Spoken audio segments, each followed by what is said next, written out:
We're watching the Wellness Hour, leader in medical news information. I'm Randy Alvarez. We have a special edition today. We're talking to Dr. Catharine Goodson. She's a dentist, and her company focuses and specializes on patient safety and what to do in a medical emergency.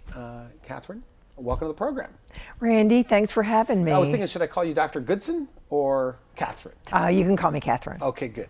Now, for people that don't know about your company, Medical Emergency Mastery, you help dentists do what? I help dentists and their staff, actually I teach dentists and their staff how to recognize and manage medical emergencies that can occur in their practice so they can best protect their patients' health and safety. You know, anticipating this interview, did some research, and it's very interesting because I'm thinking, how big of a problem is a medical emergency in a dental office? And I guess the University of Texas did a study that in a 10-year period, and correct me if I'm wrong, but in a 10-year period, that a dentist will have 8, or at least in the survey, 8 emergencies in a 10-year period, and 150,000 dental medical emergencies every year. And by the way, so we can define this, and these are people that are calling 911, is that right? Randy, that is a huge problem. That's absolutely correct. Okay, and now this is, I think, the biggest part of it, because I asked around, knowing you're coming, asked around, and some of my dental friends did know this was a big problem, but that in a 10-year period, a dentist will have 8 medical emergencies in 10 years, so almost 1 a year. You know what's amazing about that? Those emergencies don't even include the ones that they're not reporting. Okay. So we're talking about emergencies. So these are 911 calls? Those are 911 calls. Interesting. We are not talking about the emergencies where the patients have transported themselves to the emergency room, the emergencies where family members have taken them, or the emergencies where they've asked the patients not to report them to their physicians, ones where the patients have gone home themselves, or ones where the patients have cared for themselves in the emergency room. Okay, so my original question, your company, so you've come up with a way, you've invented, I guess, a new kit, emergency kit, drug kit, right? That's correct. Easier, friendly, and what do you call it? You have a name for it.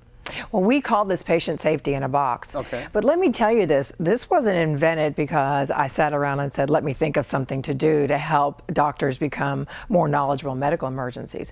This was invented because I had a need, and I knew that I had to do something different for myself. And I realized if this occurred with me, if I had a need that I needed to care for, that there must be other people like me. There must be other doctors that have these same needs, because I'm like any other dentist, and if there's 150,000 other dentists that are having these same problems, then I'm just one. So your company then provides a better emergency kit. I provide the doctor and staff with an emergency drug kit that will care for the 7 most commonly occurring medical emergencies.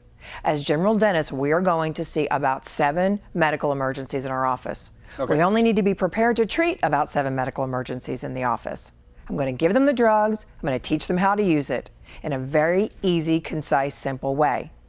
I'm going to train them how to use it. I'm going to give them all the tools they need. So you do like a half-day training, a full-day training with their staff? Yes.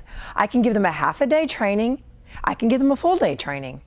The half-day training is going to teach them how to recognize and manage the 7 most commonly occurring medical emergencies.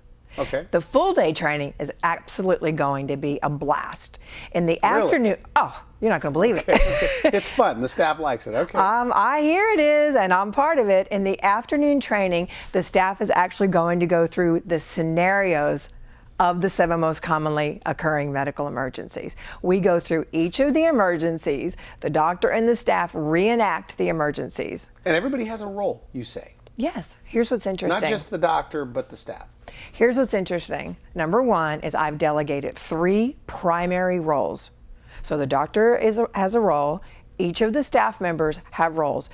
My training allows the staff to have the responsibilities with as few as 3 responders. I've delegated the roles for each of the responders. All of this is outlined in my training. So we train them in their roles.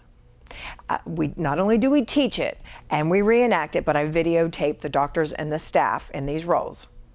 We set up a YouTube channel for the office, and I send them all the training so they can watch it. They can see where they need to fine tune. Probably over this. Oh no, they never laugh.